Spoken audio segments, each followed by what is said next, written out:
Ayan guys, dahil Sabado ngayon, ito na naman ang nakapila natin ngayon. Biyaheng Bacolod, Giholngan, diretso pa rin ang Dumaguete. Yan. Yan po ang schedule tuwing Sabado. Via Giholngan, Dumaguete. So ang dadahanan po niyan is San Carlos, yan, Escalante, Tuboso, Manapla, yan. Yan ang mga lugar na dadaanan yan. Biyaheng Bacolod, Giholngan, diretso ng Dumaguete. Yan, tuwing Sabado po yan, every Saturday 8 PM ang departure. Yan po ang schedule dito sa Ceres Terminal, Kamuning, EDSA. Yan, kung kayo po isasakay papunta ng Giholngan o sa mga lugar na dadaanan pa Giholngan, pumunta lang kayo dito tuwing Sabado.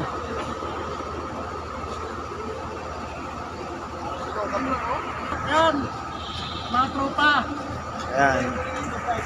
Yan ang ating driver na magdadala niyan, si... Sana ay gabayan kami ng Panginoon sa biyahe namin. Yan si Mr. Juan Marciales, ang driver. Yes na.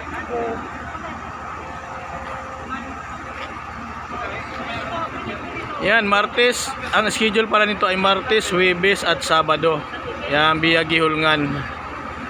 Ang pamasahe po diyan hanggang Giholngan ay 3,800. 39 pala, 39. 3,900. Giholngan sa Dumaguete, pareho lang pamasahe.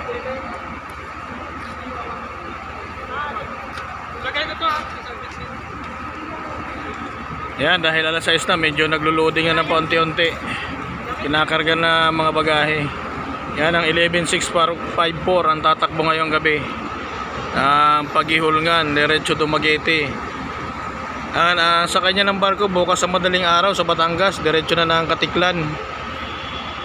Tapos dadaan niya ng Aklan, Kalibo, tapos Iloilo, tapos Dumangas Pier, tapos Bacolod na.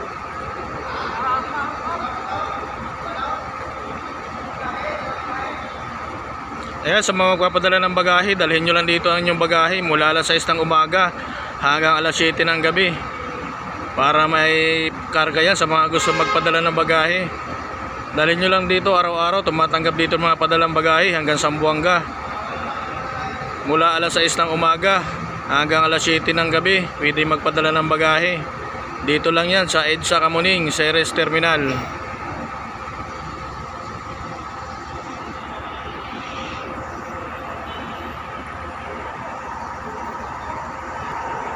Yan, shout out dyan sa mga tropa natin, mga Roro Boys dyan na naka-retain sa Iloilo. Sa mga followers natin dyan ng mga Roro Boys, hinay-hinay lang sa tagay. Shout out kay Mr. Eagle Mapalad at Tagalog.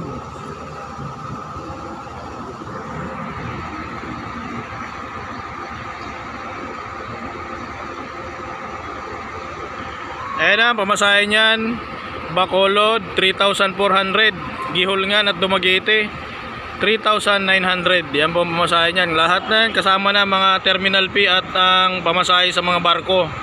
Hindi lang po diyan kasama ang bagahe. Yan, kung marami kayong bagahe, may additional fee kayong babayaran. Ang departure po nito ay alas 8 ng gabi.